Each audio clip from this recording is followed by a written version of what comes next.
N کشور آماده کنید.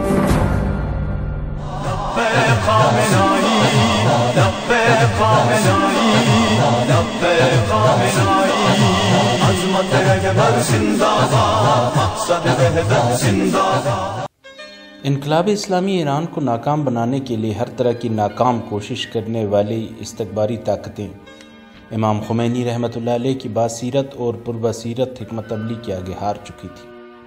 اور کوئی چارہ باقی نہیں رہ گیا تھا۔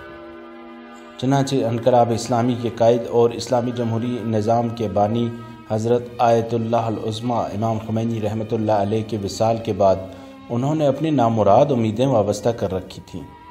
4 جون 1989 کو جب معمار انقلاب اسلامی جمہوریہ حضرت امام خمینی رحمۃ اللہ علیہ کا وصال ہو گیا تو دشمنان اسلام سوچ رہے تھے کہ گویا امام کی عمر کا خاتمہ انقلاب اسلامی کے خاتمے کے مترادف ہے، اور کہا گیا کہ امام خمینی کے جانے کے ساتھ ہی انقلاب اسلامی بھی اختتام کو پہنچا ہے۔ لیکن یہ انقلاب امام رحمۃ اللہ علیہ کے انفاس قدسیہ کی سائے میں کامیاب ہوا تھا، اور امام بخوبی جانتے تھے کہ اس انقلاب کی حفاظت کیوں کر ہو سکتی ہے۔ چنانچہ آپ نے دور اندیشانہ اقدام کر کے ولایت فقیہ کے نظریے کا احیاء کیا اور اس کو آئین کا حصہ بنا کر دشمن کے خوابوں کو شرمندہ تعبیر ہونے سے بالکل دور رکھا۔ چنانچہ ان کے بنائے ہوئے نظام نے انقلاب کا پرچم گرنے نہیں دیا اور انشاءاللہ نہ کبھی گرنے دے گا۔ مجلس خبرگان نے امام خمینی کی رحلت کے چند ہی گھنٹوں کے بعد آیت اللہ العظمیٰ حضرت خامنائی کو رہبر انقلاب اسلامی کے عنوان سے متعارف کروا دیا۔ آیت اللہ خامنائی کوہنہ مشق منتظم ہیں اور انہی تجربات اور علم و عمل کی اعلیٰ سطح پر فائز تھے کہ مجلس خبرگان کے فقہا نے قیادت کے لیے آپ کی قیادت کا اعلان کیا، اور آپ کی انتظامی کردار کا مختصر سا جائزہ بتاتا ہے کہ سفینہ انقلاب کی اس ناخدا نے اس کشتی کو ساحل مقصود تک بڑھانے میں زبردست کردار ادا کیا ہے، اور اس دوران آپ نے اندرونی فتنوں اور بیرونی سازشوں کا مؤثر انداز سے مقابلہ کیا، اور انقلاب و اسلامی ملک کے ایران کو عظیم ترین اندرونی اور بیرونی طوفانوں سے گزار کر سر منزل مقصود کی طرف رواں دواں رکھا۔ اور بات کسی سے بھی مخفی نہیں ہے کہ آیت اللہ العظمیٰ خامنائی نے امام خمینی رحمۃ اللہ علیہ کی کمی محسوس نہیں ہونے دی ہے، اور ان کی دور اندیشی نے ایران کو ممتاز عالمی حیثیت دی ہے۔ ایک باخبر شخصیت کا کہنا تھا کہ رہبر انقلاب اسلامی نے اپنی قیادت کے دوران 10 سے بھی زائد مرتبہ اسلامی جمہوریہ ایران کو عالمی سازشوں سے نجات دلائی ہے، جن کا قطعی نتیجہ بڑی طاقتوں کے مد مقابل براہ راست لڑائی میں کود جانا تھا، مگر رہبر انقلاب کی تدبیر نے خطرات کو مواقع میں تبدیل کیا ہے۔ رہبر عظیم الشان حضرت آیت اللہ العظمیٰ سید علی خامنائی حجت الاسلام والمسلمین مرحوم حاج سید جواد حسینی خامنائی کے فرزند ہیں۔ آپ 28 صفر 1358 ہجری قمری کو مشہد مقدس میں پیدا ہوئے۔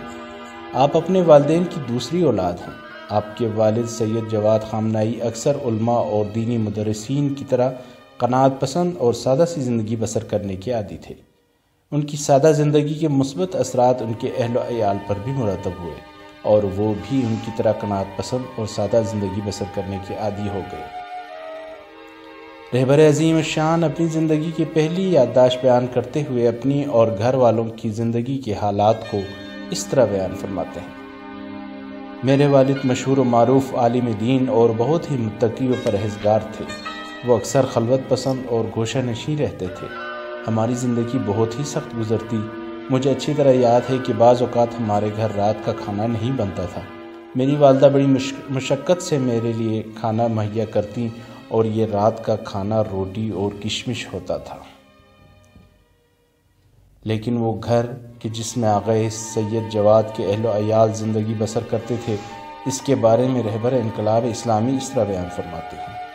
میرے والد کا مکان جہاں میں پیدا ہوا اور میری زندگی کے ابتدائی 4-5 سال وہیں گزرے، وہ 60 یا 70 میٹر مربع جگہ پر مشتمل تھا، جو مشہد کے ایک ایسے محلے میں واقع تھا جہاں غریب لوگ رہتے تھے۔ اس مکان میں صرف ایک کمرہ اور ایک تاریک تہخانہ تھا جس میں گھٹن محسوس ہوتی تھی۔ والد بزرگوار کے پاس اکثر مہمان ایک عالم دین ہونے کی حیثیت سے ملاقات اور مسائل پوچھنے کے لیے آتے جاتے تھے، اور جب تک مہمان ان کے پاس رہتے اس وقت تک ہم سب اس تاریک خانے میں چلے جاتے تھے۔ رہبر معظم انقلاب اسلامی کا بچپن ایک غریب لیکن روحانی اور معنوی خاندان اور صاف ستھرے ماحول میں گزرا۔ قرآن مجید کی تعلیم کے لیے آپ 4 سال کی عمر میں اپنے بڑے بھائی سید محمد کے ہمراہ مکتب بھیج دیے گئے۔ اس کے بعد ان دونوں بھائیوں کے داخلے ایک اسلامی مدرسے میں کرائے گئے اور ان دونوں بھائیوں نے ابتدائی تعلیم اسی مدرسے میں حاصل کی۔ آیت اللہ العظمیٰ خامنائی فقہ و اصول اور فلسفے کی اعلیٰ تعلیم کے لیے 1337 ہجری شمسی سے 1343 ہجری شمسی تک حوزہ علمیہ قم میں مشغول رہے، اور آیت اللہ العظمیٰ بروجردی، امام خمینی، شیخ مرتضیٰ حائری یزدی اور علامہ طباطبائی جیسے بزرگ علماء کے محضر سے کسب فیض حاصل کیا۔ آپ مجاہد اعظم اور شہید راہ خدا سید مجتبیٰ نواب صفوی کی شعلہ بیانی سے بہت متاثر تھے۔ آپ فرماتے ہیں، انقلاب اسلامی کی چنگاری نواب صفوی کی شعلہ بیانی کے ذریعے میرے وجود میں آ گئی تھی، اور اس میں کوئی شک و شبہ نہیں ہے کہ میرے دل میں پہلی آگ مرحوم صفوی نے روشن کی تھی۔ رہبر معظم انقلاب کی مادی زندگی ایک عام شخص کی زندگی کی سطح سے بھی بہت نیچے ہے۔ مرحوم سید احمد خمینی نے فرمایا،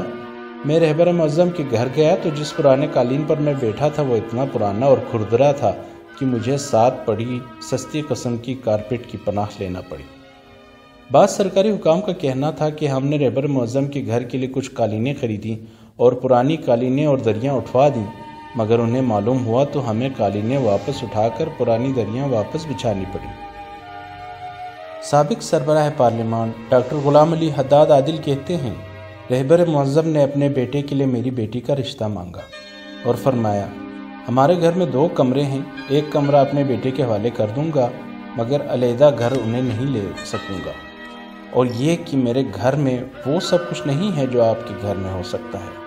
رہبر معظم نے فرمایا کہ اس صورتحال کو مد نظر رکھ کر رشتہ دینے یا نہ دینے کا فیصلہ کریں۔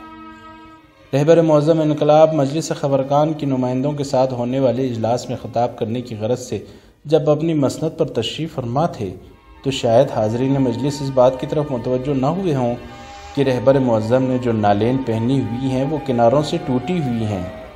لیکن اس اجلاس سے شائع شدہ تصاویر کو عربی صارفین نے سوشل نیٹ ورک پر شائع کر کے اس نقطے کی طرف متوجہ کیا کہ ایک طرف عربی ممالک کے حکام کی عالیشان زندگی کو دیکھیے اور دوسری طرف رہبر انقلاب حضرت امام خامنائی کی زاہدانہ زندگی کو ملاحظہ کیجیے۔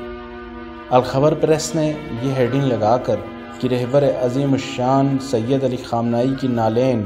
خلیج فارس کے حکام سے زیادہ قیمتی ہیں، اس بات کی طرف اشارہ کیا کہ اگر سعودی عرب اپنا سارا سرمایہ ہمیں دے دے تو ہم ان نالین کے مقابلے میں اسے ٹھکرا دیں گے۔ رہبر معظم شاید دنیا کے واحد شجاع اور دلیر قائد ہیں جو بڑی طاقتوں کی آنکھوں میں آنکھیں ڈال کر اپنا موقف بیان فرماتے ہیں۔ وہ ایک لمحہ بھر بھی دنیا کی تسلط پسند اور سازشی قوتوں کے خلاف جدوجہد سے غافل نہیں ہوتے۔ آیت اللہ العظمیٰ خامنائی رہبر کے عنوان سے چن لیے گئے ہیں کہ آپ آیت اللہ العظمیٰ امام خمینی کے انقلابی اہداف اور تعلیمات کے وفادار اور پابند ہیں۔ آپ نے گزشتہ 10 برسوں کے دوران ایران میں سافٹ ویئر موومنٹ اور سائنسی تحریک کی بھی قیادت کی ہے، جس کے نتیجے میں ایران نے سائنس اور ٹیکنالوجی کے میدان میں زبردست ترقی کی ہے۔